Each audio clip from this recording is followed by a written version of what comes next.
Bem-vindos a mais um Nós Comunica.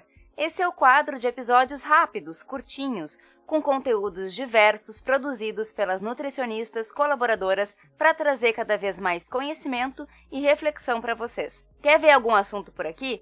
Manda pra gente. A gente está em todas as redes sociais, como Nós a Nutrição, Nós com Z. Seguimos agora com as nutricionistas Aline Jerônimo e Marina Meirelles, do Pluralizando. Oi, gente, meu nome é Marina. Meu nome é Aline. E nós somos do Pluralizando a Nutrição. E no episódio de hoje nós vamos falar sobre nutricídio. E para poder falar sobre nutricídio, precisamos lembrar do episódio em que falamos sobre desertos alimentares, que seria basicamente uma base, um cenário para a insegurança alimentar, um cenário para o nutricídio, um cenário para a fome.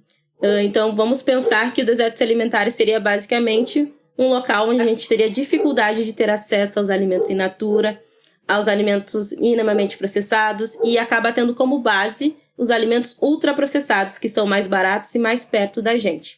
No momento que a gente tem isso como a base da nossa alimentação, a gente pode estar falando de nutricídio, porque uma alimentação que tem enquanto base são os alimentos ultraprocessados e industrializados pode aumentar nossos riscos em relação à obesidade, em relação à hipertensão, em relação a várias outras doenças crônicas que estão relacionadas à alimentação, né? Que não respeitam também os sistemas alimentares de produção, que estão voltadas também para outras produções que, enfim, não têm uma responsabilidade ambiental. A gente está falando também de uma cultura alimentar, não sei se posso chamar de cultura alimentar, moderna, né? Uma alimentação mais contemporânea, que não considera, então, nossos valores culturais, certo? Então, a gente acaba sendo refém de uma indústria que produz algo que chamam ainda de alimentos, né? Cheio de aditivos, com o mínimo de alimentos de verdade. Então, essa é uma forma da gente estar falando, então, de genocídio alimentar, de racismo ambiental. Então, tem outras palavras semelhantes, vamos dizer assim, mas o termo nutricídio, ele vem do autor Llaila Afrika, que é um norte-americano, que é o autor do livro que se chama Destruição Nutricional da Raça Negra. E nesse livro ele também traz esse cenário onde as pessoas negras, na sua maioria, passam por essa situação de nutricídio, não só na África, não só nos Estados Unidos, mas em vários outros lugares, né? Então a gente está falando de negros em diáspora, né? Então essas pessoas negras que foram chegando nos outros lugares através desse processo de escravidão. Então elas foram levadas para seguir nesse processo escravista, né? Então a gente está falando aí de Brasil, a forma como a gente chegou aqui. E a gente acabou se adaptando de acordo com uma cultura colonizadora. Então a nossa base da alimentação, ela não considera a nossa cultura.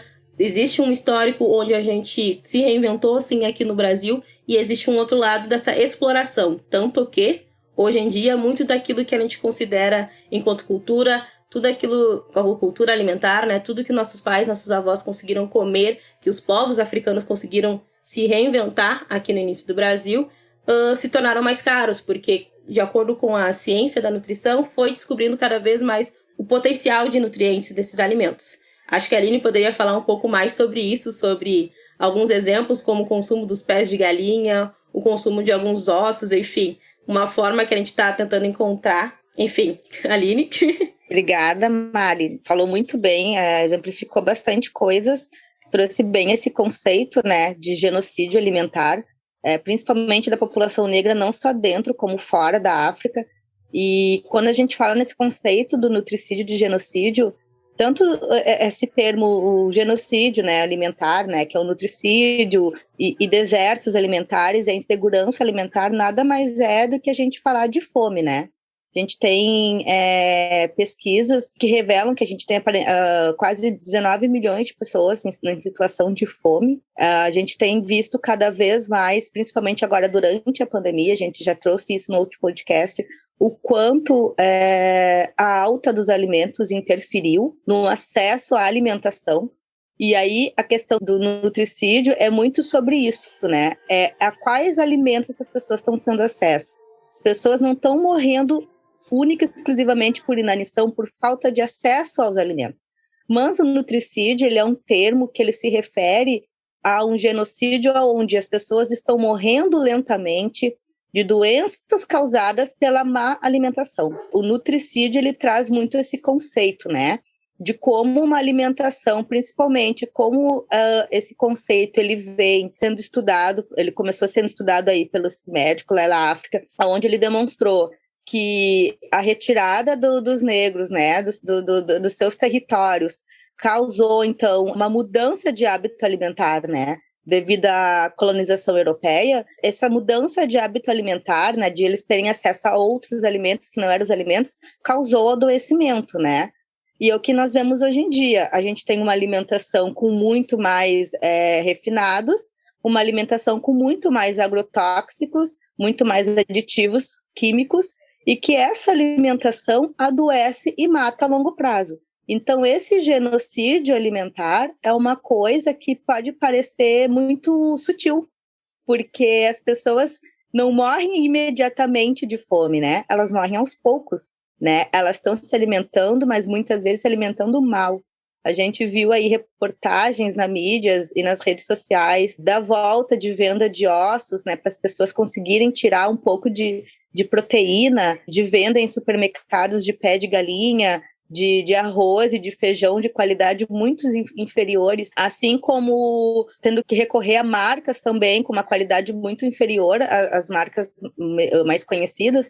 Então, essas pessoas muitas vezes não deixam de se alimentar, mas se alimentam mal. Se alimentam mal, adoecem mais, né? A população negra é uma população, por exemplo, que tem suscetibilidade a ter algumas doenças mais predominantes, né? Como, por exemplo, a hipertensão. Então, as pessoas acabam ficando mais hipertensas, acabam ficando mais diabéticas, acabam tendo mais complicações, e isso ocasiona a morte delas, né? Então, o genocídio, ele vem muito disso, né? E é um cenário muito triste, porque as pessoas se alimentam e morrem de fome, a gente pode dizer assim. É você comer e morrer de fome, você não ter acesso. E por que a gente trouxe lembrar dos desertos alimentares? Porque é exatamente isso, né? O alimento de qualidade, os alimentos in natura, os alimentos nutricionalmente completos, vamos dizer assim, eles não chegam nas periferias, eles não chegam para essas populações. Não só para a população negra, né? A gente fala muito da população negra porque é a população que é mais atingida, é a população que compõe grande parte a periferia, né? As áreas periféricas. Mas a população indígena também é muito atingida por esse cenário. E a população indígena também que não tem seus territórios, né? Para eles cultivarem os seus alimentos. Então, a gente também vê esse cenário de nutricídio também hoje em dia no Brasil, fazendo esse recorte para o Brasil, atingir também essas populações, né? Então, são populações que não estão se alimentando adequadamente, são populações que não têm acesso. A questão da insegurança alimentar é muito sobre isso, é o acesso. Primeiro, você conseguir acessar alimentos, que já é uma dificuldade hoje em dia para muitas pessoas. E segundo, quando você acessa, quais são os alimentos que você está conseguindo ter acesso? Qual é o alimento que tem disponível na sua região, no seu bairro? Quais são os mercados? Quais são as feiras? Aliás, tem feira aí no seu bairro? Tem feira para você ir comprar? E se tem, como é que você consegue acessar ela? Você consegue chegar a ela caminhando? Então, é tudo isso, né? É o acesso. Só queria lembrar que eu acho que nós estamos num momento muito forte, assim, pensando no cenário político, pensando nessa responsabilidade para além das pessoas mesmo, além do indivíduo. Então, não é sobre simplesmente escolher o que vai comer, mas que condições nós temos de fazer as nossas escolhas. Então, a gente está pensando muito nesse... Hoje não, sempre foi assim, né? Está colocado na PNAN, na Política Nacional de Nutrição, de Alimentação e Nutrição, está colocado no Guia Alimentar, então, sobre tudo que influencia no nosso padrão alimentar, inclui também o fator ambiental. E a gente está falando tanto do respeito dos sistemas alimentares em relação a essa responsabilidade ambiental e social, mas a gente está falando também da fiscalização de comércios. Então, como é que compõe, como é que regula esse sistema? Por que é tão fácil, então, essa indústria que produz ultraprocessados chegar na periferia? Né? Como é fácil chegarem na periferia? Acho que tem o filme Muito Além do Peso, traz muito disso também. Tem uma cena que me marca muito, sem querer dar spoiler para quem não assistiu, mas é o número 1, tá? Porque tem 1 e 2, que tem um carro de uma marca que eu não sei se posso falar, né? Tem uma marca grandiosa que chega lá na periferia com muitos alimentos industrializados, disfarçados de saúde, e eles vão de barco, né? Então, o esforço que se faz para chegar numa periferia para que esse povo consuma um alimento e as pessoas não conseguem fazer esse discernimento do que é saudável ou não. As pessoas têm uma noção de que alguns refrigerantes não têm tanto açúcar. As pessoas não pensam, então, no miojo, né? Que parece tão inofensivo quando a gente olha para ele. Mas quando olha ali a porção de ingredientes, é assustador do quanto não tem... De quantos ingredientes tem, não só pelo número, mas o que são esses ingredientes, né? Então, entre 14 e 16 componentes, quais deles são comida de verdade. Então, só queria trazer 2 exemplos. Um exemplo é uma fala da nutricionista Fernanda Bairros, que ela trouxe num evento do The Sun, então, que é de determinantes, é um grupo de estudos de determinantes sociais, voltados para a área da alimentação, então, e nutrição, da URGS. E a Fernanda, ela trouxe essa fala a partir de um evento sobre a farinha, né? É uma história da farinha, então, a partir de algumas pesquisas, ela tem muitos trabalhos voltados para comunidades quilombolas, e ela trouxe também essa referência histórica da farinha. Então, antigamente, tinha a farinha, o que a gente chama de farinha branca integral. Antigamente, a farinha branca era vista como algo mais saudável. Então, a população negra tinha acesso à essa farinha mais escurecida, e não tinha a ferramenta necessária para poder fazer esse processo de refinamento para que ela ficasse branca. Então, se tinha esse entendimento que a farinha branca ficava, então, para os patrões, e a farinha escura, que era visto como algo ruim, ficava, então, pro povo escravo, né? Pro povo escravizado. Hoje, então, a gente tem a farinha integral como algo mais caro no mercado, né? Meu pai também conta essa história do mondongo, que hoje está muito mais caro do que antigamente. Então, se vê um fator... potências nutricionais, tem a área da gastronomia também que vende muito. E a gente que tem essa história de contato com esses alimentos está cada vez mais distante. Nós estamos cada vez mais perto do refinamento daquilo que nem é visto como alimento direito e mais longe daquilo que nos sustentou até então, né? Então, é mais esses exemplos que eu queria trazer dessa inversão de valores, né? Muito que era da nossa cultura, quanto mais se descobre do potencial nutritivo que se tem na nossa cultura, mais caro fica pra gente. E aí a gente acaba pegando assim, todos esses dados e todas essas informações e esse cenário que a gente está vivendo atualmente, cenário social que a gente está vivendo, e começa a se perguntar, né, o que a gente realmente pode fazer a respeito. A gente debate muito, eu aqui e a Mari, a gente debate muito sobre a questão do que a gente produz, né, enquanto profissionais da saúde, o quanto de artigos se é publicado, o quanto de produção científica a gente tem e de como que isso realmente impacta e chega na vida das pessoas, né? Porque para quem não está no círculo acadêmico, isso é muito distante, né? Esses dados, essas pesquisas são muito distantes, muitas vezes as pessoas não têm um conhecimento para conseguir alcançar aquilo que está sendo ali disponível, né? Então, a gente está se debatendo muito, né? O que a gente está produzindo, o que realmente está impactando socialmente e como isso realmente está chegando nas pessoas e se está chegando nas pessoas, né? Então, o que a gente tem como fazer, não só nós da área da saúde, né? Nós nutricionistas, mas assim, eu acho que enquanto civis, né? O que a gente tem realmente como fazer, né? Qual é a reflexão, quais são as práticas que nós temos que fazer para a gente conseguir reverter esse cenário, né? A gente tem muitas ações aí que são feitas para conseguir, tem o próprio Cozinha Solidária, enfim, muitas ações que são feitas para tentar melhorar a vida dessas pessoas que são atingidas por isso, dessa população, principalmente das populações periféricas, dos territórios indígenas, né? Mas a gente tem que realmente começar a pensar em como ser mais colaborativo, mais efetivamente, prático, né? Exatamente. As práticas, né? A transformação social, né? A gente precisa realmente pensar numa maneira de uma organização econômica, né? Que dê aporte para que não seja necessário chegar ao ponto de uma família ir comprar um osso no mercado para poder se alimentar, né? Chegar ao ponto, recentemente até se teve toda uma discussão de uma mãe de família que foi presa por roubar miojo de Coca-Cola e dizendo que estava com fome, né? Não chegar ao ponto de uma mãe de família, de um pai de família cometer um ato criminoso para se alimentar, ou das pessoas se alimentarem de uma maneira tão precária, quem consegue ainda se alimentar de uma maneira tão precária que a longo prazo não tenha qualidade de vida, de saúde, morra, né?